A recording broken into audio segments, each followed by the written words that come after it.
Jeudi 16 novembre, troisième jeudi du mois de novembre. C'est la tradition, évidemment. Ça y est, le Beaujolais nouveau est arrivé et on va en parler longuement dans cette émission. Soyez les bienvenus dans votre assiette, comme chaque jeudi en partenariat avec Le Petit Paumé. Bonsoir Alicia Massé. Bonsoir Elodie. Notre invité cette semaine, c'est Sébastien Coquart, vigneron à Bully et président de la coopérative Agami. Bonsoir. Bonsoir. Et merci d'avoir accepté notre invitation pour parler bien sûr du Beaujolais nouveau. On va vous retrouver dans un instant, mais d'abord nos infos food.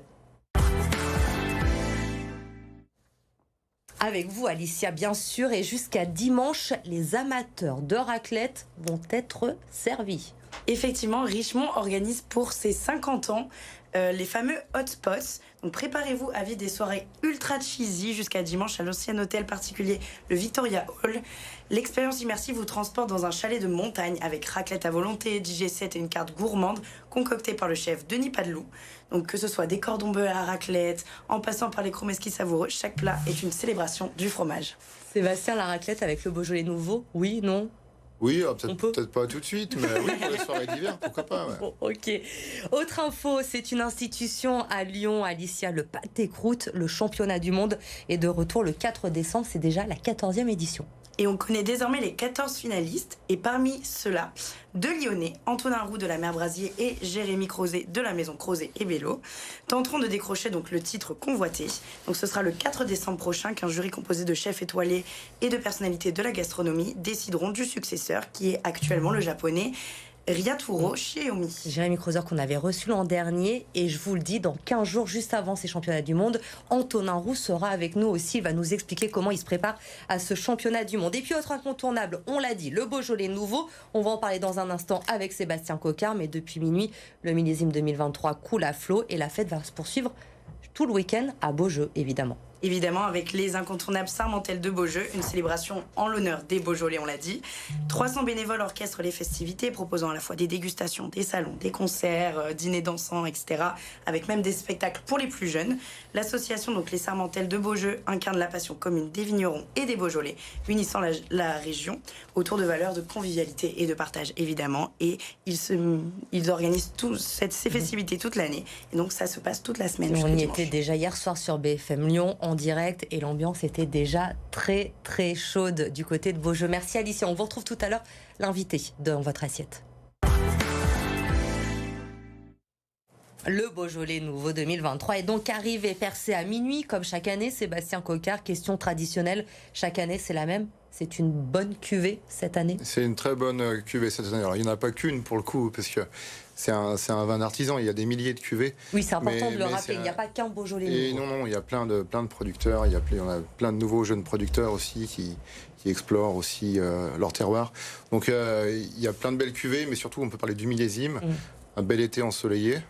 Certaines zones avec un peu de sécheresse, c'est vrai, mais en fin d'été quand même, des nuits fraîches et de l'arrosage ont fait que sur tout le territoire, il y a des vins magnifiques. Parce que si j'ai bien compris, on se plaint énormément du réchauffement climatique, mais je crois que pour le Beaujolais nouveau, finalement, c'est pas si mal que ça. C'est-à-dire que pour le Beaujolais nouveau, mais pour les vins issus de notre cépage Gamay en général, ça nous amène des bonnes maturités, donc il y a de la concentration.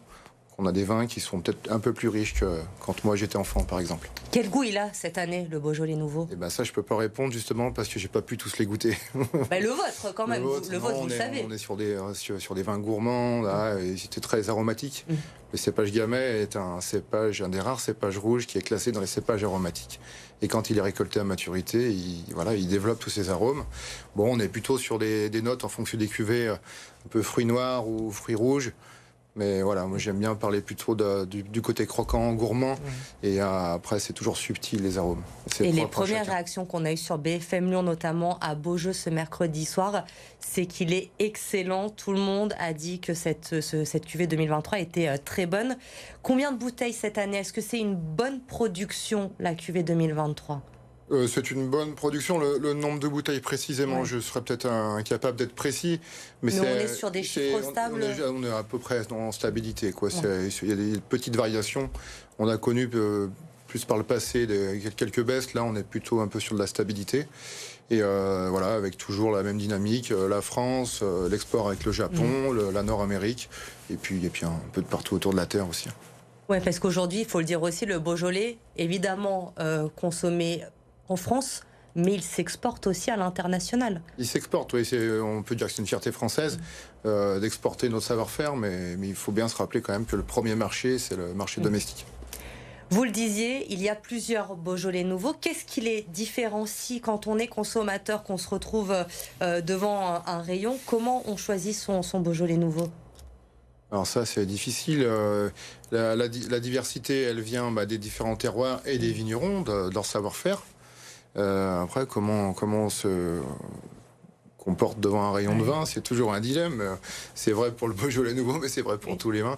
Non, voilà, vous savez, vous avez tout un tas de dégustations professionnelles qui vont donner des avis, des guides, des concours, des médailles. Ça peut être une façon, ça peut être aussi d'aller à la rencontre des vignerons sur toutes les manifestations qu'il y a, et puis de déguster et de se faire son propre avis. Vous évoquez les médailles. La cave Agami, c'est le premier producteur de Beaujolais. Vous regroupez les sites de Bully, Saint-Bel, Quincé dans le Rhône, un site aussi dans la Loire. La semaine dernière, vous avez remporté 13 médailles, dont 3 grands or au trophée des Beaujolais nouveaux sur les 19 présentés. C'est un gros succès quand même. Oui, mais merci pour les fleurs. Non, c'est une récompense d'un travail collectif. Puis moi, ma fierté, c'est que sur les 3 grands ors, en fait, il y a 3 circuits de distribution différents. En fait, tous nos principaux clients sont récompensés à travers nous, de la confiance qu'ils nous font. Donc, c'est chouette, quoi. Le Beaujolais nouveau, évidemment, on le dit, on le répète, mais c'est important à consommer avec modération. L'abus d'alcool est dangereux pour la santé. Et on accompagne le Beaujolais nouveau aussi avec un peu de nourriture. On ne fait pas que boire. Et justement, si vous vous demandez comment l'accompagner, ce Beaujolais nouveau 2023, eh bien la réponse, c'est tout de suite avec Arthur Blé.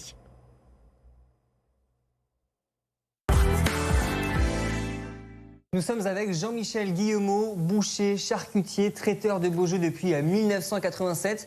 On vous a donné un défi, nous proposer des produits avec lesquels on peut boire un verre de Beaujolais nouveau. Et vous nous en avez proposé beaucoup, j'en vois beaucoup. Évidemment de la charcuterie, c'est votre spécialité. Là devant moi, j'aperçois une assiette assez lyonnaise, quelques spécialités. Je vois le pâté croûte notamment, c'est ça? Oui, il y a le pâté croûte, il y a le jambon cuit au torchon, il y a le fromage de tête, traditionnel et le graton. Les gratons, les fameux gratons. Ça c'est le graton.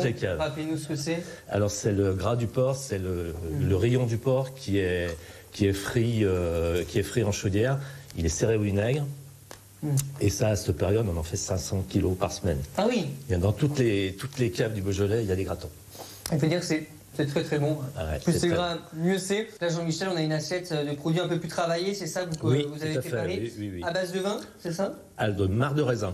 Ok. C'est du vin aussi. Le marc du raisin, c'est la pressurée. Après la pressurée, c'est la peau du raisin avec le raisin qu'on conserve nous dans nos frigos et on s'en sert pour faire cuire notre charcuterie. Et donc là, c'est quoi? C'est le saucisson. C'est le saucisson à cuire qui est cuit dans le marc du raisin.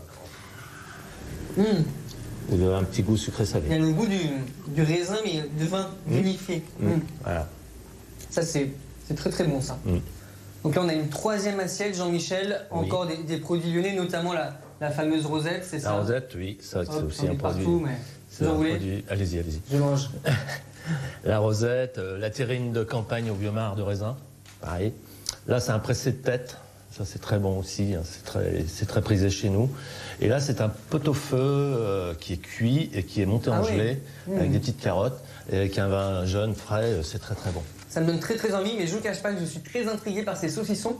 Et notamment celui-ci, Jean-Michel, parce que, on va se le cacher, on peut le montrer à la caméra de Louis Léger, mais elle a une couleur un peu particulière. Oui, la couleur du vin, puisqu'il a été macéré dans la lie de vin. La lie de vin, c'est la tombée du vin quand, après le pressurage et la fermentation, il fait son dépôt et on fait macérer nos saucissons là-dedans. Pendant quelques jours? Pendant une semaine, et après ils sont séchés comme un saucisson traditionnel, sauf qu'ils prennent pas la fleur, puisqu'ils sont imbibés avec la lie de vin. C'est très très bon, ça a le goût du vin, enfin, et en même temps évidemment du saucisson, on est vraiment dedans, et ça va donc à merveille avec un verre de Beaujolais nouveau. Oui. On va ouvrir, on va ouvrir la bouteille, on va se régaler, je vous propose, et puis c'est parti. Sébastien, vous validez les accompagnements proposés, la charcuterie lyonnaise avec alors le Beaujolais? Oui, pas que, mais oui, parce que En fait, le Beaujolais, les Beaujolais nouveaux, c'est un produit qui se veut convivial. Et partager une planche de charcuterie, c'est très convivial aussi. Donc, et puis, le produit, ça s'accorde bien avec la charcuterie en général. Alicia, charcuterie, Beaujolais nouveau, ça vous va comme menu? Parfait, moi ça me dérange pas du tout. Vous signez. Bon, avant cela, un dernier petit effort. Je vous demande quand même votre adresse coup de cœur. Comme chaque semaine, on change de décor. Vous nous emmenez où? On se rend chez Bolder, un authentique bar de village depuis 1890, où l'esprit chaleureux persiste à travers un mobilier vintage, une cuisine bistronomique, des vins de vignerons et des soirées mensuelles animées. Ici, on ne connaît pas de deuxième ou de troisième service, juste le plaisir de prendre son temps autour d'une cuisine de marché changeante chaque semaine avec des produits évidemment de saison. Donc niché à Dardy, près de Lyon, Bolder, avec son ambiance charmante, vous invite à partager un repas entre amis, en amoureux ou lors de repas d'affaires. Merci Alicia, on se retrouve la semaine prochaine dans votre assiette. En attendant, on va déguster avec modération le Beaujolais nouveau. Merci Sébastien Coquard d'avoir été notre invité. L'info se poursuit sur BFM Lyon.